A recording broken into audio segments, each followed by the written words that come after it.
Нарекуван рај среде пустина, познат по вештачки направениот остров каде цветаше економијата, Дубај доживеа тежок удар од глобалната кредитна криза и рецесијата. Берзата во Дубај понеделникот опадна за 7,3%, највеќе од октомври 2008.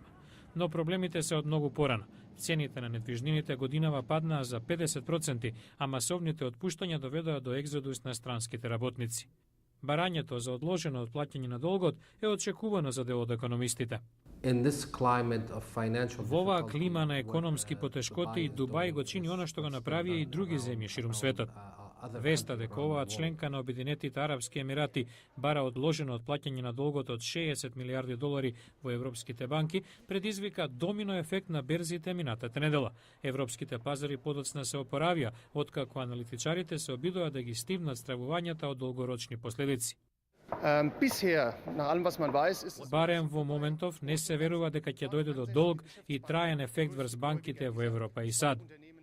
Тоа не помогна многу во Азија, каде берзите продолжија да одат надолу. Доларот падна на најниско ниво во однос на јенот во последните 14 години, затоа што загрижените инвеститори купуваат други валути барајќи спас. Без друго, ова е еднострано и абнормално движење. Иако доларот подоцна се опорави, аналитичарите наведуваат дека загриженоста на берзите може да предизвика нова домино реакција ширум светот и банките повторно да започнат да размислуваат два пати пред да дадат кредит, што уште повеќе би го забавило глобалното економско закрепнување.